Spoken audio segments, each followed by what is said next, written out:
requirements under the charter as far as notice and the opportunities. In one was a thing that was conducted by City Crews and costed out.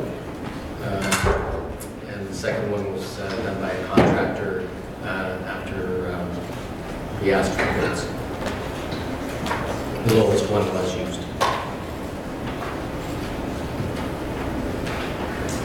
All right, any questions?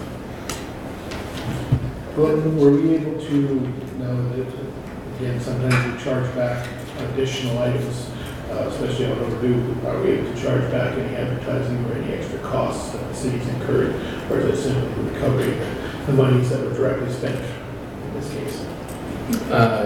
There were no additional costs. This is in the one, that was the information we received from the Public Works Department that did the actual work. And then the second one, that was the cost of the demolition. Any other questions? How often does this happen? Like, this is the first time I've seen this come before us. These were a little bit larger. We had just under 300 complaints with respect to unsightly properties last year. Again, most people pay the bills when we end up having to do this, but these were just the two that did. Okay. So, I mean, and those, some could be just a matter of tidying up the property and repairing a broken fence to taking down the house.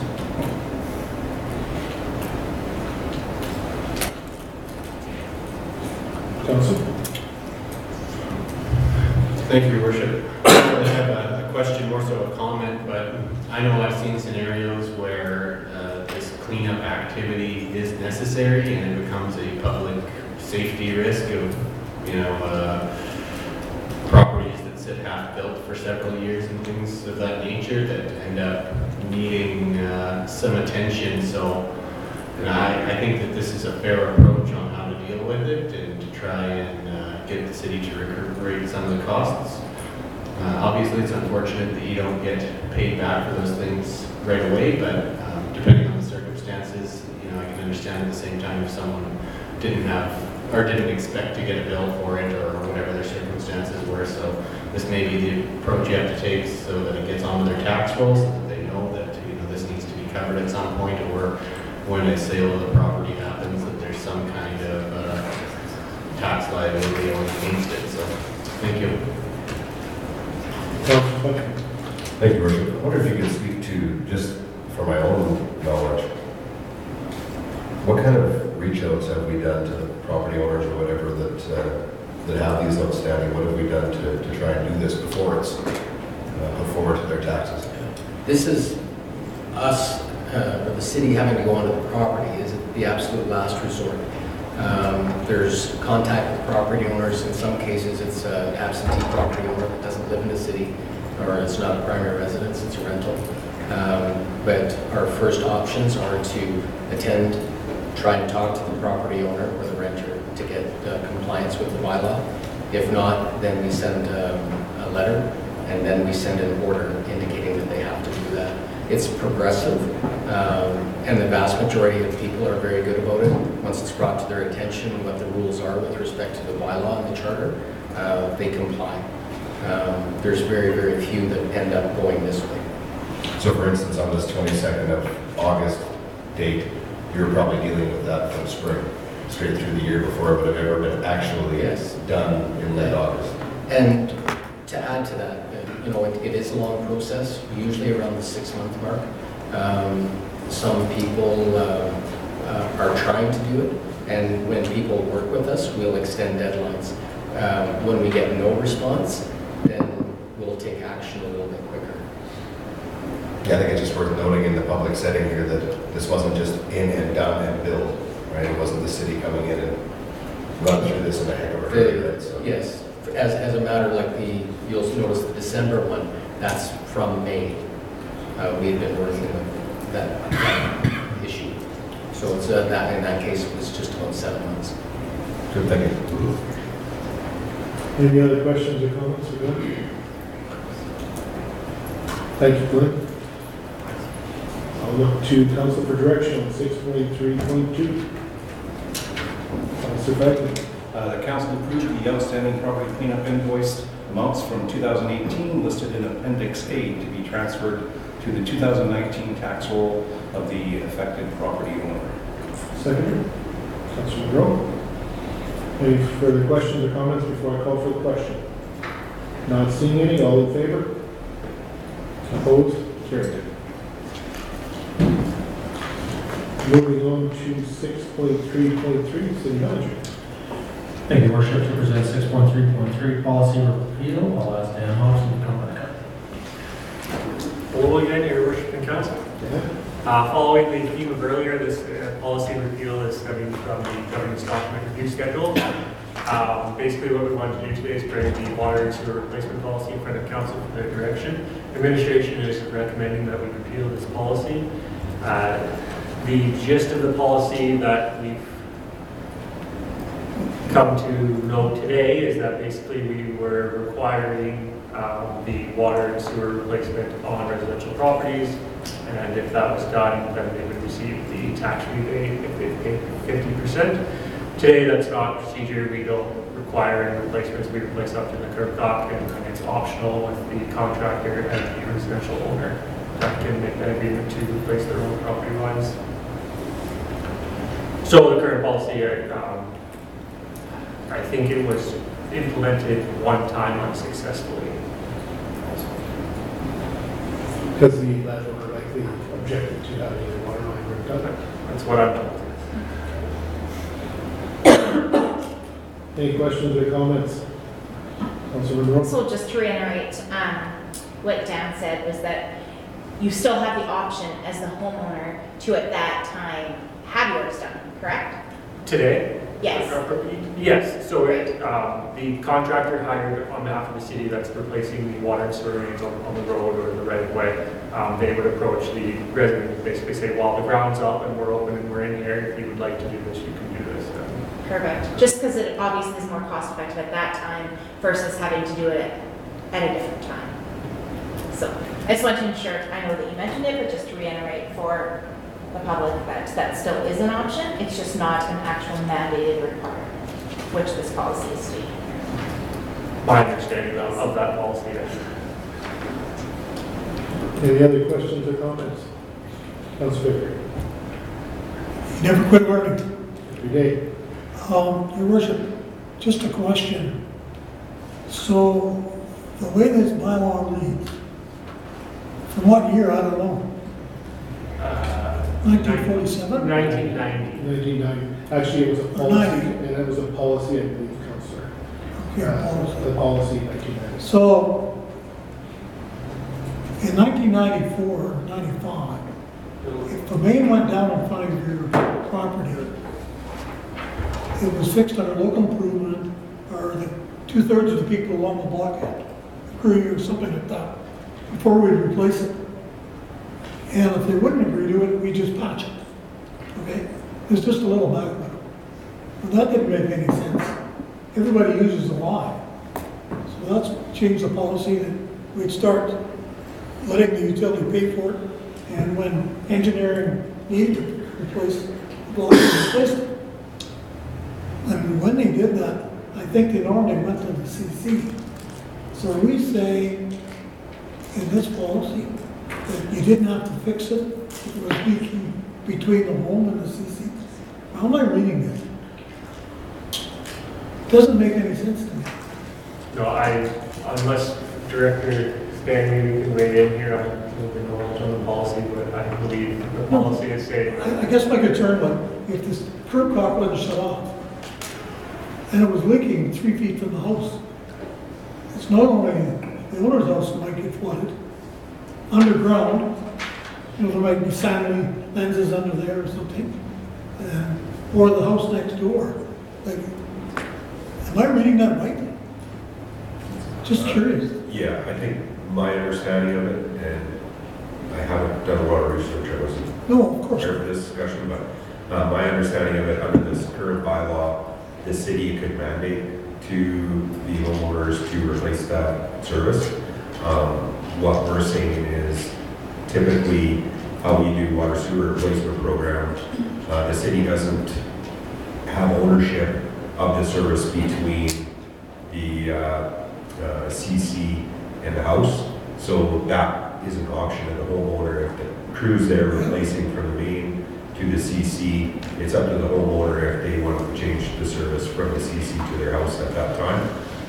My understanding of the bylaw is that would make the current bylaw that's being repealed would make that mandatory where Okay, policy, sorry, would make that mandatory, and we want to move to more current practice of how we're managing it today. that's what I'm worried about. Yeah, that's good, the mandatory thing. So from the curb cut to the house, if mine's leaking and I don't fix it, you can shut me down. That is correct. Well, that's good, because you can't flood out the neighbors is what I'm saying. Yeah, If I'm reading that right. my understanding, I think, and I'm new to the operations here, but I believe that's covered in our water bylaw. I was getting myself crossed up here, No problem. because, yeah, it's part of an integral system. Yeah, the city doesn't consider ownership from the CC. I don't know where it's buried, but it's somewhere, but I hope it is, because, man. Thank you very much for that.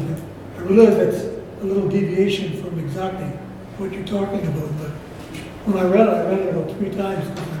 This can't be true. Just didn't make any sense. So, thank you. Any other questions or comments? Not seeing any, I'll look for council's direction on 6.3.3. Councilor Buckingham. The council repeal policy FA-01-90-24100-47, the water and sewer replacement policy. Second, Councilor Baker. Any further questions or comments?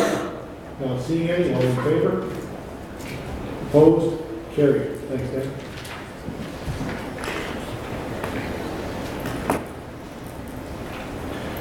Moving on to 6.6, operations. City Manager. Thank you, Worship, to present 6.6.1 sanitary main replacement program contract award and James Rock Dodge come forward.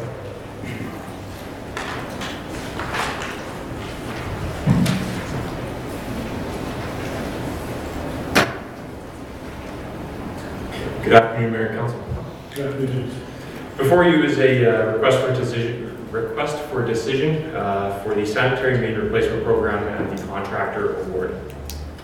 The recommendation is that Council approve the award of the sanitary main replacement program to Rushway Construction Limited of Lloydminster, Alberta for $853,000, $29.50 excluding GST, and that the mayor and city clerk be authorized to sign and seal all necessary documents.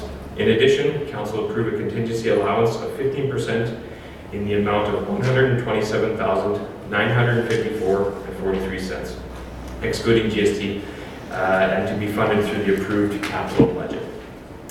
The issue is based on an audit of the City of Lloydminster's sanitary sewer system. It was being determined that the 36th Street trunk main may experience surcharging events during peak sanitary flows and should be upgraded.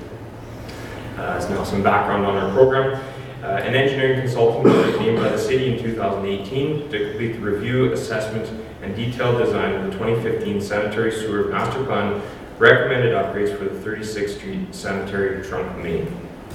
The optimal solution involved rerouting a portion of the sanitary sewer flows from the 36th Street trunk main through a new sanitary main installed along 48th Avenue to 40th Street and then into 44th Street, before eventually heading north along 45th Avenue within an upsized trunk main. Due to budget and time constraints, the 36th Street trunk main sanitary sewer flow rerouting upgrades will be done in phases. The first phase of the upgrade program, the sanitary main replacement program, will be completed along 45th Avenue between 44th Street and 46th Street. The sanitary main replacement program will involve the replacement and upsizing of the existing sanitary sewer, the replacement and reconnection of any services along that section, and then the complete reconstruction of 45th Avenue between 44 and 46th Street, including complete curb and gutter replacements. The city issued a bid document to acquire the services of an experienced prime contractor to complete all construction activities for this program, on February 27th, 2019. The bid document package was issued and posted on the city's bids and tenders website, as well as provided the city's pre-qualified underground contractors. The tender period closed on March 13th, 2019, with 6 bids being received and reviewed for correctness. The total tender amounts, including GST, are summarized in the table below. These submissions were evaluated based upon the total tender amount for Schedule A, as identified within the above table.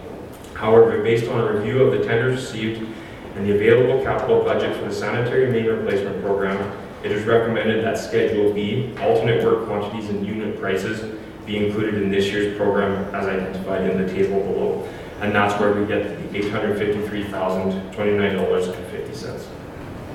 Incorporating Schedule B into the scope of work allows administration to complete a full road reconstruction, including complete concrete curb and gutter replacements, rather than just patchwork, as you've seen in some other programs. Construction for this project is anticipated to start in May 2019 and is expected, weather permitting, to be completed by August 31st, 2019.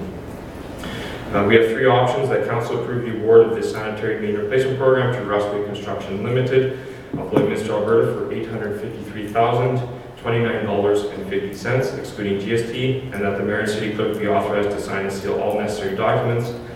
In addition, Council approved a contingency allowance of 15% in the amount of $127,954.53, excluding GST, to be funded through the approved capital budget. This option will ensure that construction can start as early as May 2019 and provide an opportunity for the contractor to complete the program by August of 2019. Second option is that Council delay the award of the project to Rustway Construction.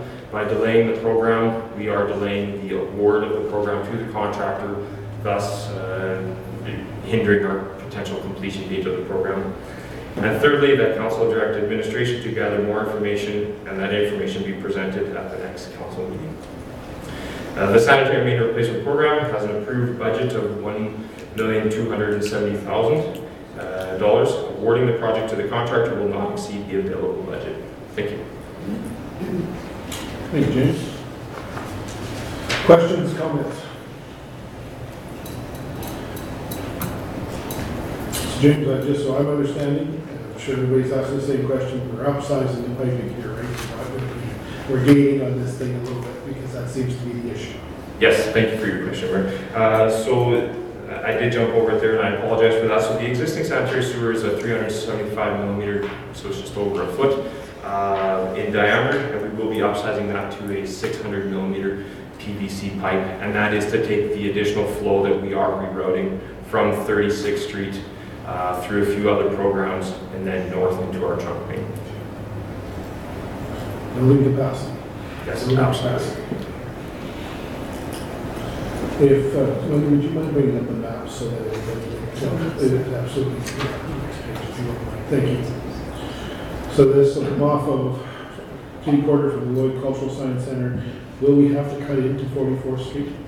Yes, we will. So we will have to cut into the westbound lane of 44th Street to do our tie-in. And what we are doing on that to minimize the impact to 44th Street is we will be doing our tie-in to the manhole that's there. We will not be replacing it. Getting just outside of the limits of 44th Street, so just by A&W and the Shell gas station, putting in a new manhole. Then we will go to the north end and we will work backwards from there. The manhole that we are going to install by A&W and Shell will be our point of where we block the sewer, pump it around our site, as we are going to be dealing with some significant flows as this is a trunk main, but we will be out of 44th Street. So we will work with the contractor to minimize that impact. Councilor. Thank you, Your Worship. This is just a general question on construction projects of this nature, just because you can see I think, pretty significant variation from bid to bid when you're looking at it.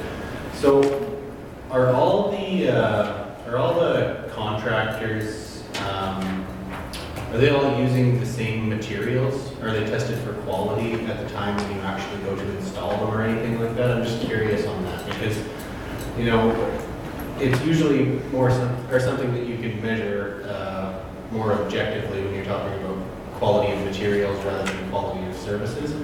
I'm just curious whether or not there's kind of testing to ensure that they meet the scope and standard of the city and everything, and that someone couldn't come in and you know, use deficient products or something like that. Not suggesting that that's the case. This is a general question. Yep, thank you for your question. Within our City of Lloydminster master contract document, we have put a great effort into our master contract technical specifications, and those would be our construction specifications.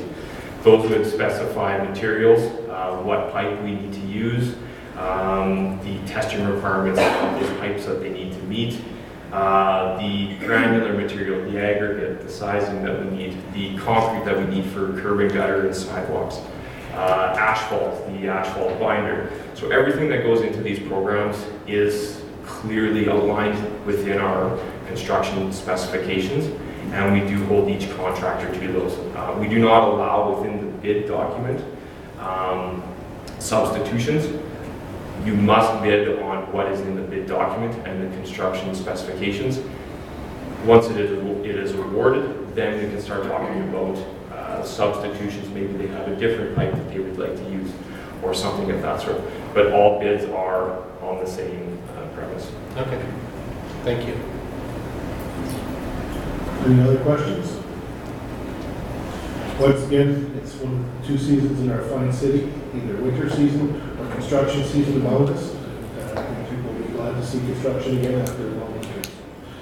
It's always inconvenient, but it's one of those challenges. Councilor Baker. Your Wizard, through James and May. Russell's bid was $725,000 for the number.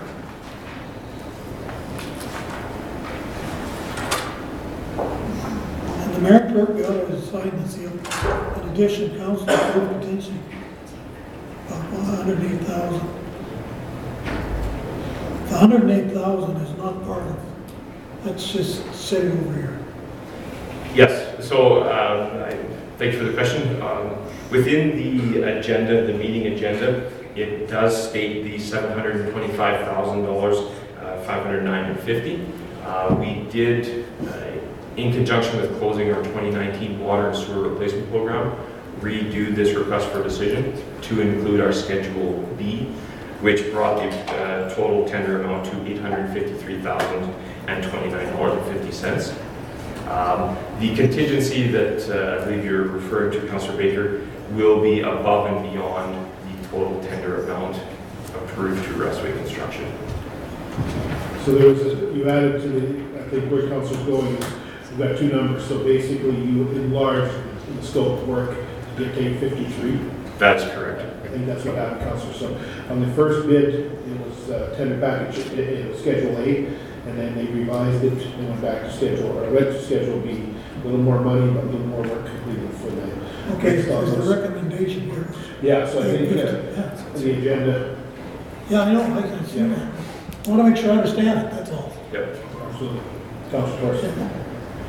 Thank you, Your Worship. Yeah, that was definitely my impression as well, and I think, you know, given what we had for a budget, and at the end of the day, is the master plans are telling us these are things we need to replace either way, so if you're already in the area, already doing the work, and you got both bids at the same time, I think that's a, you know, really clever way to kind of see what you'd be getting so that you can, you know, add to the scope in that scenario and get council's view of it and our ability to approve at that time. I think it's, I think it only makes sense that if we're already digging up road in that area, that we do the extra work if we have the ability to, if I'm understanding that correctly. Yep.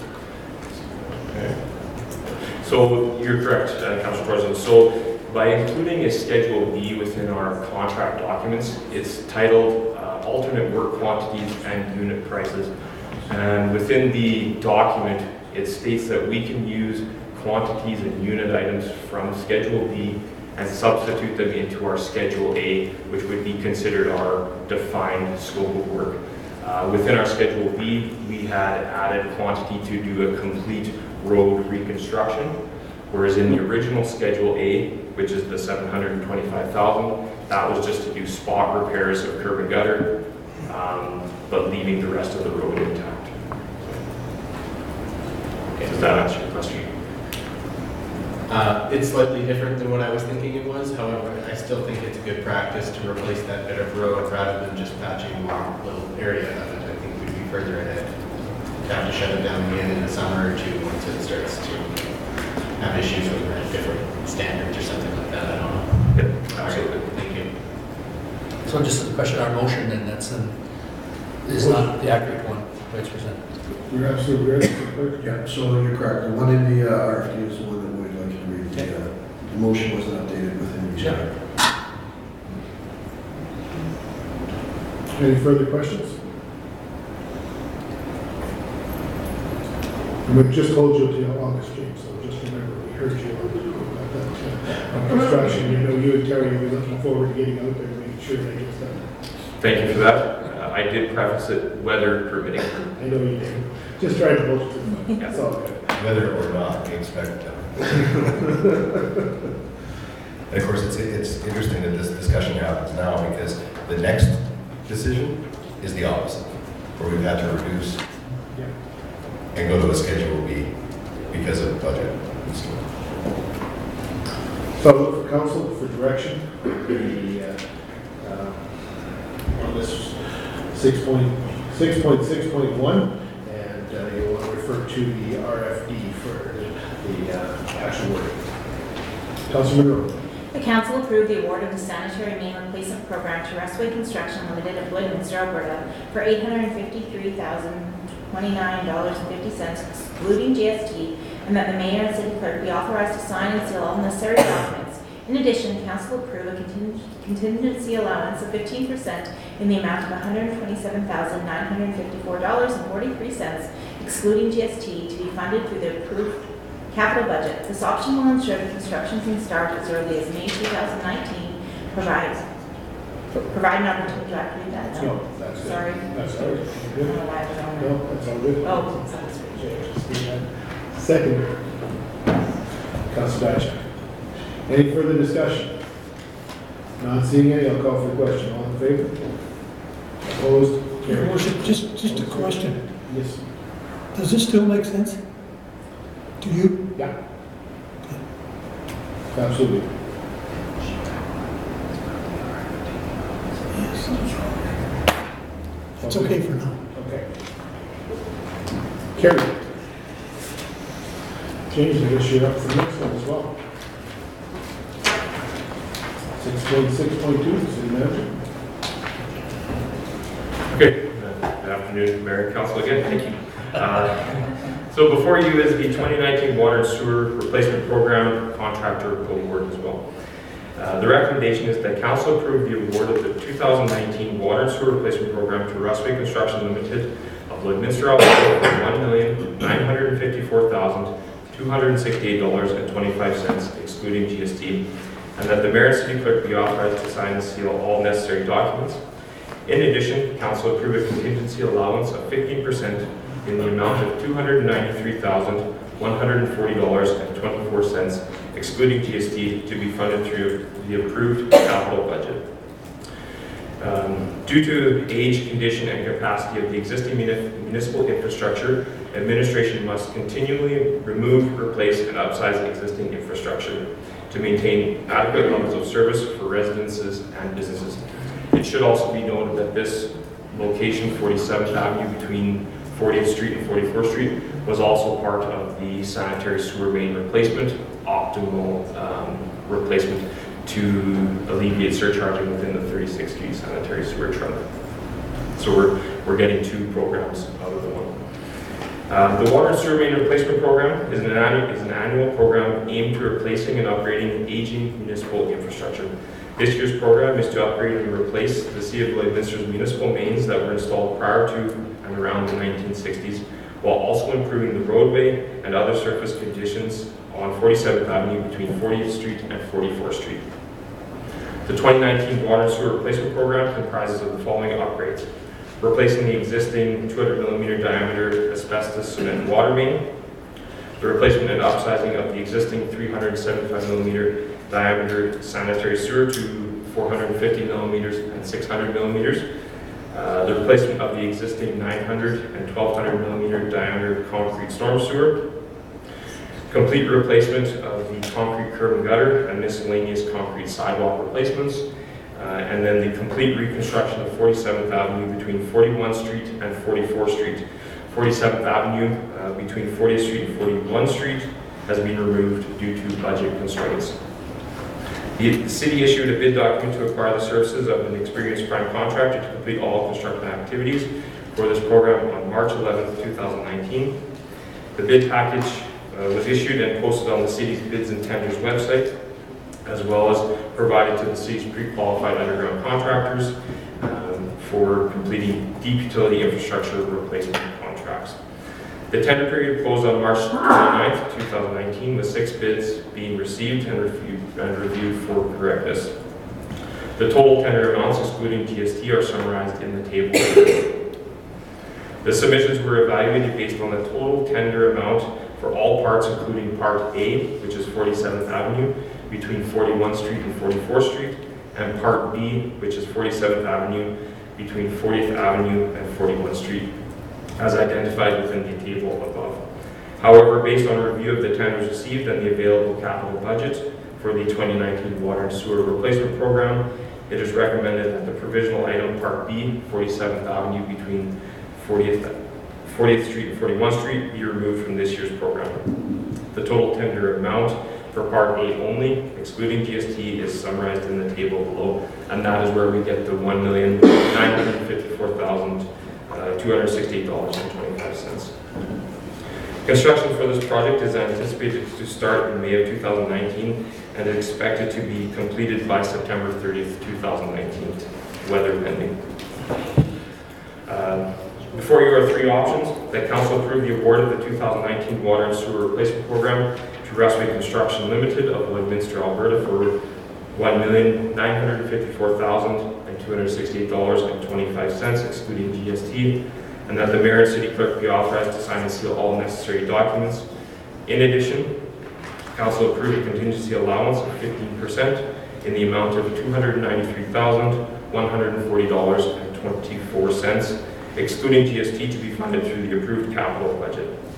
This option will ensure that construction can start as early as May 2019 and provide an opportunity to complete construction by September 2019. The second option is the council delay the award of the project to Restway Construction at this time, which will hinder the completion of the project by September 2019. And third, that council direct administration to gather more information and that information be presented at the next council meeting. The 2019 water and sewer replacement program has an approved budget of $2,500,000, and awarding the project to the contractor will not exceed the available budget. There is an environmental implication on this program, as we are dealing with asbestos cement pipe, and that will need to be dealt with using special circumstances and special equipment. So that has had an effect on our total price on this program that we've seen. Thank you. Thank you, James. Councilor Buckingham. Thank you, Worship.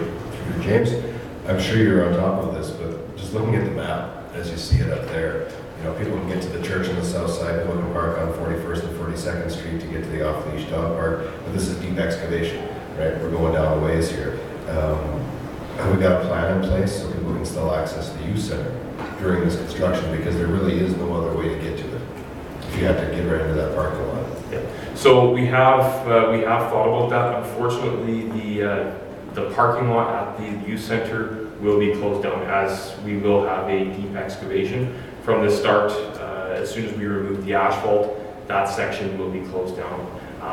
So we are going to work with the affected stakeholders around us, being the off-leash dog park, Avery School, Lloydminster Community Youth Center, to come up with alternate parking and entrance locations.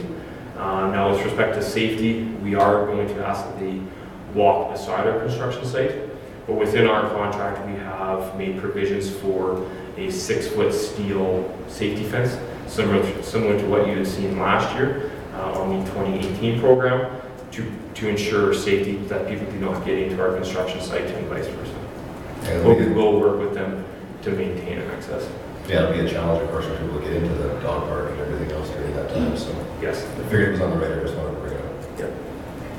It's a good question, Councilman. I think that you're absolutely right. There's going to be an inconvenience, as every construction project is, but I think for the long-term longevity for that water and sewer line, to relieve some of the pressures that I've heard from residents in that part of town, this will be a much-needed addition to moving water and waste out of that part of the area, so hopefully they can bear with us. It is always a challenge. I know that it doesn't matter if it's downtown in the residential, or in this case, a mix of residential / community type events or facilities. It always challenges us when we do construction. Appreciate that, James, and trying to come up with some sort of options. And certainly, is there something we can do from the city on the backside of Weaver Park, since that is the entrance into the off-leash dog park? And can we work with the Lloyd's Cultural and Science Center to access parking from the Big Red Building? I know it just more vehicles traveling, but if there's anything at all we can look at to try and help facilitate that, that would be appreciated. I think it just means that we have to reach out to our own departments within the city. And I'd like to add a comment to that, Mayor. Thank you for that. And in 2019, we've really made it a goal of our department to keep all residences, businesses, stakeholders, property owners in the know on these programs. So we have touched base with them. Notices have been distributed. We've passed along our project limits, our project maps, so everybody is in the know of what is going on and when they can expect construction to start. And we are going to continue that as we get closer to construction, as we go through construction, to keep everybody informed, and hopefully we can improve the education factor with these programs. That's terrific. That's great news, James, because I think that's the comment I've heard from people is, we could always use more information if we're ahead of the cycle rather than after. That's right. Questions or comments? This is pretty straightforward as usual. It's put the new pipe in the ground. In the 1960s, we got pretty good run. Councilor Baker. Just from a public perspective, James Lemay at 44th Street, it's going to be a nightmare. I'm amazed that you weren't here, and neither were the rest of these guys. When they did Highway 16, you'd think they'd have fixed that intersection at the time. Do we have to cut right through Highway 16? Yes, thank you for the question. So I was involved in the rehab of the 44th Street project, and I understand the concerns that are faced with a program of this nature along that corridor. Unfortunately, in 2006, I believe, when the sanitary was replaced and the water was replaced along the 44th Street alignment, it was in an east-west direction and not in the north-south. Further to that, this program is upsizing those sewers, so whether they had, in fact, extended their limits to the north and south to get us out of that corridor, we would, unfortunately, would still have to go back into 44th Street to upsize the sanitary sewer. I guess, Your Worship, for the younger guys that'll be here for many years, when you hit one of those intersections, fix it when you're there, so you don't have to dig it up 4 years later.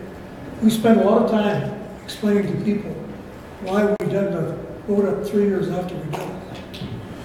And there's no explanation. I just say, look at that, please, because it just does not make any sense. I couldn't believe when I saw it. This can't be true. Part piece. This is where administration, we challenge administration to bring that forward, and then we have the responsibility to spend a little more money sometimes planning for the future and not having to go back a second time and fix something because we didn't quite spend enough money. I think that behooves us all around this council table. Challenge administration, bring forward projects, asking to make sure, are we looking at the big picture and the long? Because we can play a short game of golf or we can play a long game of golf. The thing I take away is we learn each and every one of these times when we go from there. So as we continue, and as administration brings forward another set of programs next year, we'll be challenging to make sure that are we looking for that long haul? Because that's, you're absolutely right, especially on 44. When we cut into Highway 16, we're gonna hear about it, and we'll fix it, and we'll do it right, and we'll move forward. It's all part of the process. Councilor Buckingham. Good luck. Brings up a good point, Your Worship. 2 intersections in a row are going to be cut down this summer on 16 minute, because that's back to back. So does this one go, you explained really well the first one, being one set of lanes, not both. This one looks to go right across. Thank you for the question. Yes, so unfortunately, we are looking to close down temporarily 2 intersections along Highway 60. The one at 45th Avenue will be quite a short duration, and we don't go all the way across the highway on that one or through all 4 lanes of traffic. So we can manage traffic within that construction zone. When we get to 47th Avenue, we do have to go across both lanes on the eastbound or the south 2 lanes, and we do come halfway across the north or the westbound lanes. So that is going to be a complete closure while we are in that intersection. Similar to 45th Avenue, we are going to work with our contractor to get everything out of that intersection as quickly as possible, go back, rebuild the road so that we can get it open, and then we start our major excavation south of 44th Street. So we will work with the contractor to compel them to get out of there as quickly as possible. Executive Manager saying if I can, I'll come back. Yeah, thank you, Your Worship. Director of Planning and Engineering just advised. This is a project that came out of our newest sanitary master plan. It wasn't identified previous to 2016, and it comes in light of a lot of the events we're seeing recently and what we had asked those consultants to do from a review basis on our sanitary main. So when we did Highway 16, or the city did Highway 16 in 2012, correct me if I'm wrong, Terry, but the provision wasn't to upsize at that time. So they didn't replace as per request. I fully agree with Councillor Baker's comments when we're in an intersection and really remediating, whether it's road or underground. I would agree we should be dealing with those at that time, and that is something we do consider going forward. Thank you. Councilor, did you have any further questions? So James, just so we understand, I hear what you're saying, I want to make sure, because the public's going to ask this. In essence, we're going to ask the contractor, that's going to be stipulated in the contract, to try and return 44 Street back to normal service as soon as possible. Once we start looking and start digging up, and we have that assumption, even I know we would be like a piece of asphalt that's not that big comparatively, but that's really going to be, we won't see asphalt or they won't have to wait till asphalt all the way through, or will they have to? Otherwise, that's the question that's going to be asked. Thank you for the question. So in both cases, because they're very similar, the 45th Avenue and 47th Avenue, it will go to we will push for a granular surface for temporary, just to get it running as quickly as possible. Once our surface works contractor or subcontractor gets on site to repair the rest of the road, all we will have to do is dig out the required thickness of the granular within 44th Street, quick pave it, and then we can get those open again. Okay. Yeah, so the thing that we all know that 44th Street's like July and August, let alone May, June, and September. Worship, I'm predicting that it'll be raining during that time, when they're on that particular. Seems to be our luck.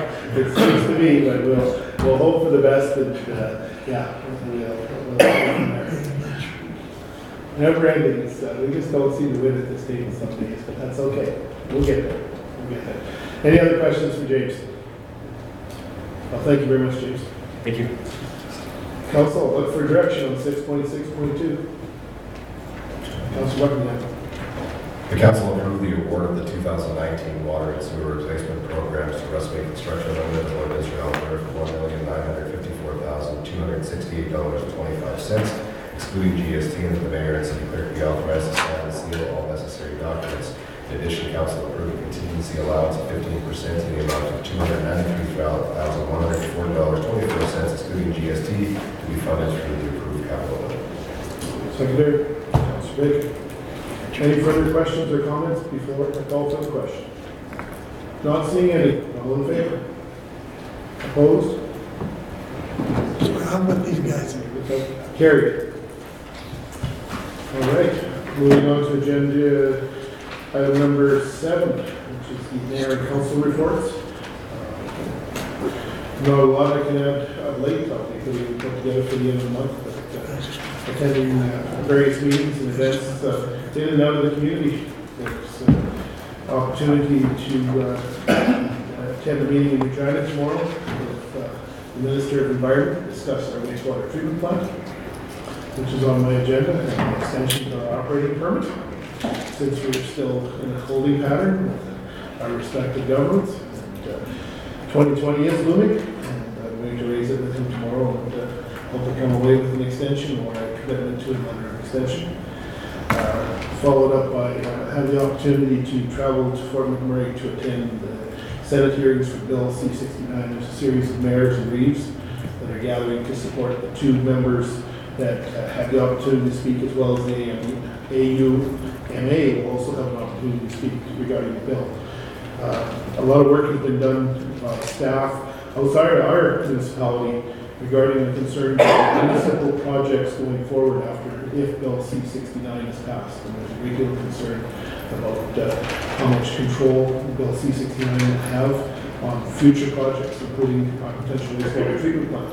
So I feel that it's a very worthwhile cause, and have the opportunity to gather and support that presentation in here, because there seems to be a great deal of discussion about Bill C-69 from many industries. I think from a municipal factor, it has huge implications. Landfill, wastewater treatment plants, future water treatment plants, and things like that. So just want to bring those to council's attention. That's all I have at this time. I know Dr. Patrick. Yeah, thank you, Worship. I did send a brief report up to city managers, as well as mayor and council. I attended the Economic Developers Conference in Banff, 2nd to the 5th. It was an eye-opener for me. A couple of big things I think stood out was that we did have Vivian Krause present as well, and I think there was the messaging was really important for people to hear, that not to sit back. Democracy, you need to get involved, you need to be informed, and that was a lot of muttering and people going, oh my God, and the reality though, as Todd Hirsch pointed out, is that we're a small little contingency of people in Alberta, and as part of Canada, which is even small as well when you compare us to China and the US, and we're really at the whim. They're making the waves in the bathtub, and we're like a little cork just getting bounced around and being impacted in pretty negative ways. One of the pieces that Hirsch mentioned is that our growth for next year is projected between 1 to 1.5%, which is positive growth, but not significant enough to actually increase the number of jobs in the province overall. So it's a bit of a downer, if you like. One other message that was very, very central to the entire presentation, we had a fellow talk about, digitally where we were in Canada, and identified Alberta as actually being behind other parts of Canada digitally. And the messaging from 2 or 3 of the people was the need for broadband. And what I was sort of surprised to hear is there are a couple of counties to the south that have, a war chest of $10 to $20 million that they're proposing, investing in and laying their own fiber, and tell us that you will be a small partner. And tell us, no, we'll buy it, you can buy it in a cluster, but no, we'll do it, and if you want to come in and be a small player with us, you can. So there's a push across the province, I think, to get this broadband in. People are seeing it from a number of perspectives. One is that connectivity throughout the world. People are looking for ways to get out of the large urban centers. And if you have broadband anywhere in the province, you can work and be connected throughout the world with the broadband. They're seeing that people no longer want to be living in the large urban centers. In fact, want to live in smaller communities like Westminster, where it's great to raise a family. And it's making that, that broadband makes that possible for people to do. So it doesn't matter what career you have, as long as you can connect digitally around the world, that's the ticket. So if ever there was a push for us to get in that position and have broadband in our community, aside from some of the challenges I know we have now, but in terms of future, that's definitely, I think, should be a priority for us.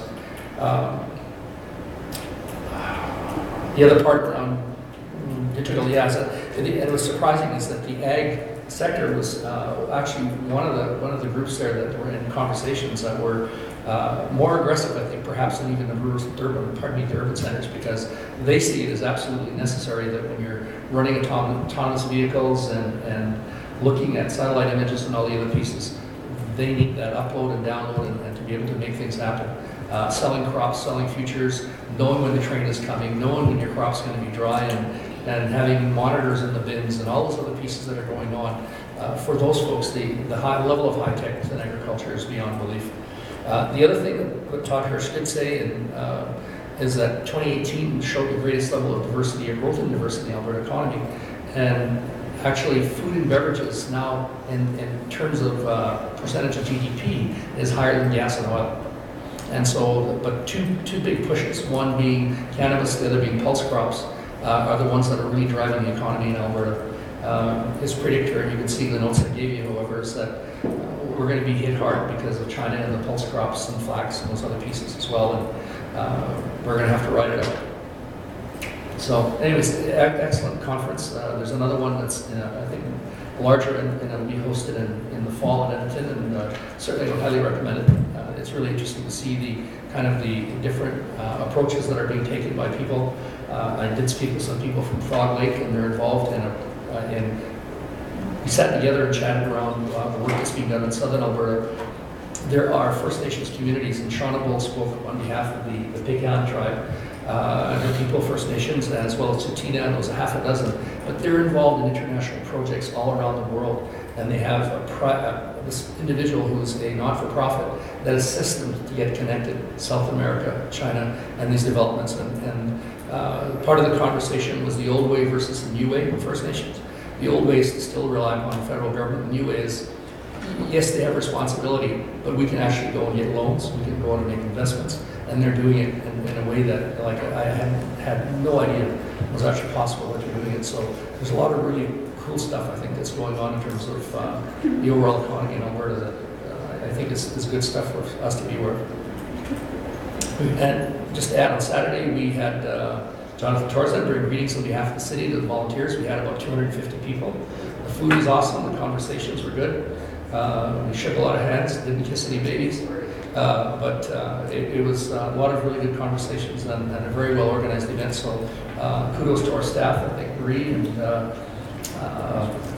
Patrick, again, the organization, the prizes, and all the rest of the stuff that was there. It was very, very positive. Any other comments? Councilor Torson. Thank you, Your Worship. So on a personal level, I continue to plug this same activity. Volunteer income tax program is running again this Saturday, I believe 9 a.m. to 3 p.m. at Synergy Credit Union, and then again on the 27th, I believe. We finished about 90 returns on Saturday after I left the volunteer breakfast, so I was pretty happy to be involved in that. And I think overall we've already done 450, but we really want to do 600 before the end of the tax season. So if anyone knows of anyone that is either a newcomer to Canada, seniors, low income, students, anybody who kind of fits the bill, send them down our way and we will help them out for free. Thank you. Thank you, Councilor. And once Councilor Torreson finds interesting and exciting ways to get you a tax return, you can come to the city auction this Saturday and invest it in great deals, starting Saturday morning at the Golf and Curling Center as well. 10 a.m. 10 a.m. Start time. You and your time. Sure, we'll have a good selection of bicycles and the quality and size you're looking for. That seems to be always a good collection. Councilor Baker, do you think you get? Well, Your Worship, I'm sitting around a round table here. Just to let you know that one of the dance schools had a 4-day competition, Thursday, Friday, Saturday, and Sunday in the Vic Juba, and it was packed, morning to night. Packed. Lots of times you couldn't even get a seat in the place. That doesn't mean we have to expand the theater right now. Take it easy. But it was a great turnout. There's kids from all over the place. And I guess what I really get out of that, how the original Green Book was set up as a community theater. And Michael, I think you were around those days when doing that. But the way it was set up, it was somewhere for the kids to perform. It wasn't designed necessarily for the rock stars, and there was a good example of it. But there was kids all over the place and wonderful competitions. So just thought that a little kudos to everybody involved in that dance schools. Thank you, Councillor.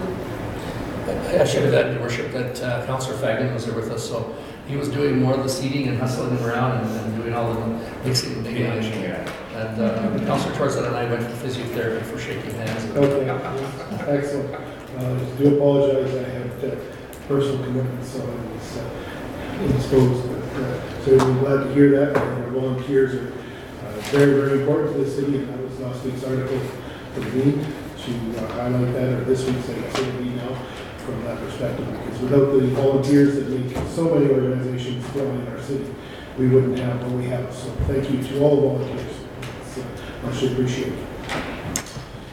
I'm just going to add, if I can, is one from the conference, and the City of Calgary has a huge contribution towards culture in their budget, and it's gone from something like 5.9 billion to 15.9 million, not billion, $15.9 million. And they did a calculation on the impact of the volunteers, and it's something like 23 point some odd million dollars, that multiplier effect, and the overall engagement in the community. And they're doing some very, very interesting things. And so I do have that information. I haven't included it in the package, but I'll leave it in the council room back there so you can have a look at what they do. It's very powerful stuff that we're doing. Thank you. Is there any other matters, excuse me, that this council needs to deal with while we meet? Not seeing any, I will look for inquiries from media. Thank you, Your Worship. Media requested to speak with yourself, Mayor Almers, and Councillor Dijon. With that, I'll look for direction on recess. Motion recess. Councillor Dijon, seconder. Councillor Buckingham, all in favor? Opposed? Carried.